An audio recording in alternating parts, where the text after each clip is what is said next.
Ang San Fernando Station, isang saksi sa mayamang kasaysayan ng Pilipinas sa loob ng mahigit ng isang siglo ngayon. Bahagi ito ng nooy Ferrocarril de Manila a Dagupan na isang linya ng tren na may habang 195 kilometers na kumukonekta sa Maynila papunta sa Dagupan, Pangasinan. Nagbukas ito noong November 1892 at naging isang malaking bahagi ng pagunlad ng dating bayan ng San Fernando. Kumusta na ba ang San Fernando Station ngayon? Samahan niyo akong silipin at tignan kung anong pagbabago ang mayroon dito sa kabisera ng lalawigan na may kaugnayan sa Malolos Clark Railway Project. Sa nakaraan lang nating vlog, binisita natin ang matubig na tanawin na dadaanan itong proyekto. Sa vlog na ito, silipin naman natin ang kasunod na parte nito mula sa bayan ng Santo Tomas hanggang sa City of San Fernando, Pampanga.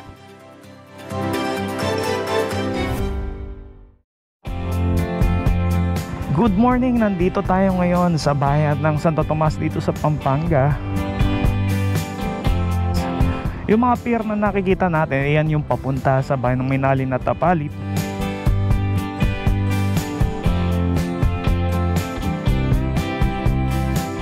Bali, ito yung lawang lugar na dadaanan ng Malolos Clark Railway Project.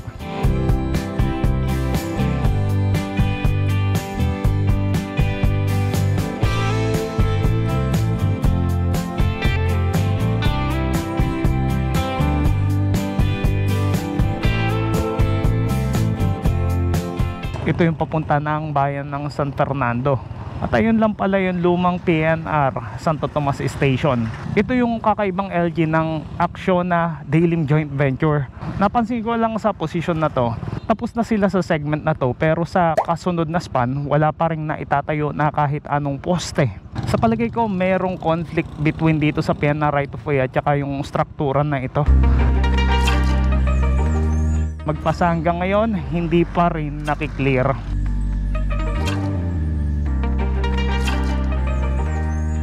Narito ang plano sa parte ng proyektong ito. Makikita natin dito na apektado talaga ang kabahayan na pagtatayuan nitong Pier 509. Gayon din ang 5 pang poste dito papunta sa direksyon ng bayan ng Minalin. Sa sitwasyong katulad nito, hindi ka nila ilipat ang LG doon sa Pier 503? Ito na ang mga natapos na viaduct dito sa Santo Tomas, Pampanga. Nasa ngayon ay naka 16 spans na rin sila. Ito naman ang lumang PNR Santo Tomas Station at kasama sa proyekto ang restoration ng makasaysayang lugar na ito.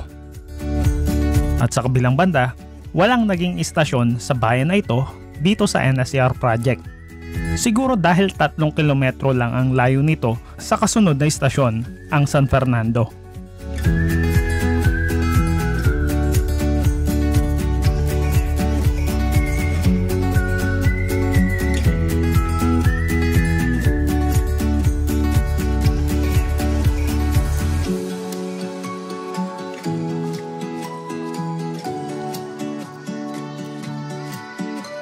Yan, nandito naman tayo ngayon sa Capitol Boulevard. Wow. Wow. Isa lang nakikita ko talaga rito, progress. Magandang senyales to guys dito sa Malolos Clark Railway Project. Kamukha doon sa Malolos, Bulacan, ang San Fernando Station ay malapit lang sa Kapitolyo ng Pampanga. Sa palagay ko ito ay nasa 200 meters lang mula sa Kapitolyo. Silipin natin yung gilid nito.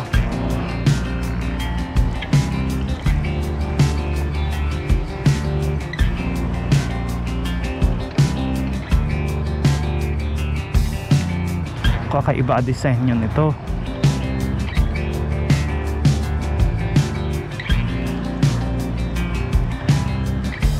Yan na nga guys, may scaffolding na rin ang lumang San Fernando Station.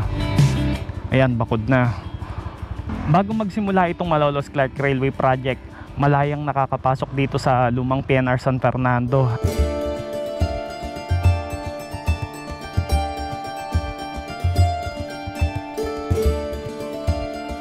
Maging si Dr. Jose Rizal ay minsang naging pasahero dito sa himpilang daang bakal ng San Fernando. Matapos ang 50 taon, noong Abril ng 1942, libo-libong Pilipino at Amerikanong prisoners of war ang brutal na pinagmartya mula sa Mariveles at Bagak, Bataan. Ang istasyon ng San Fernando ang nagmarka ng pagtatapos ng kakilakilabot na paglalakbay na ito, kung saan sala-salansang isinakay ang mga bilanggo sa mga bagon para dalhin sa prisoners camp na sa ngayon ay Camp O'Donnell sa Kapas, Tarlac. Previously, para na itong museo, merong mga nakadisplay na mga relics, iba't ibang armas na ginamit noong World War II. Ito na ngayon ang San Fernando Station. Nakapagitan ito sa Apalit at Angeles Station.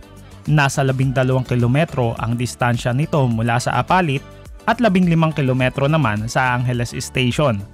Dahil dito, kinakailangan talaga na 4 ang maging rail tracks para sa istasyong ito na magsisilbing passing o paglampas ng mga airport express trains. At dahil narito rin ang lumang PNR San Fernando Station, ang naging resulta nito ay naging mas mahaba talaga ang nasasakupan ng magiging bagong istasyon dito sa San Fernando. Ang mismong NSCR San Fernando Station ay itatayo dito sa hilaga ng lumang istasyon. Sa ngayon ay nakapagtayo na ng mga pier o poste para sa mga magiging viaducts ng istasyong ito.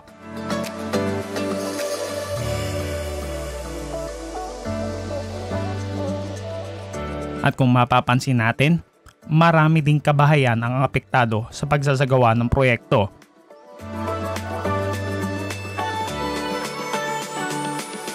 Narito ang table ng Summary of Potential Impact dito sa Malolos Clark Railway Project. Makikita natin na dito sa San Fernando ang may pinakamataas na bilang ng mga apektadong struktura, kabahayan at mga individual.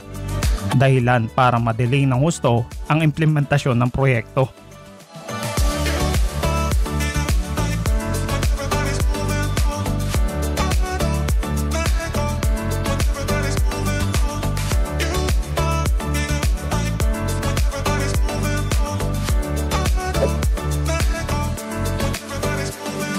Ito po ang Lazatin Boulevard at kung mapapansin po ninyo, ang PNR right of way po ay halos nakaparallel po sa kalsadang ito. Approaching na tayo ng MacArthur Highway at mapapansin nyo dito, ang pag-cross ng PNR right of way ay acute talaga yung angulo. Kaya ang magiging resolution dito ay magkakaroon po ng tinatawag na extra dose bridge.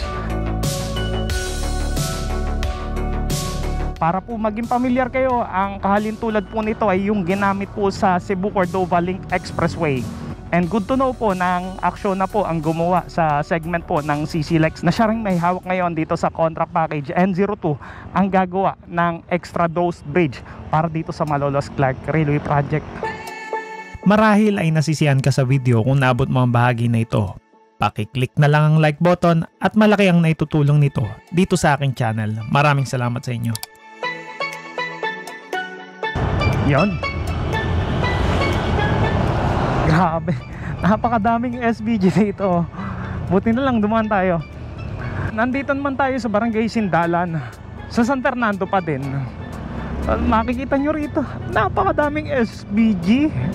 Grabe oh, sa tabi mismo talaga ng kalsada.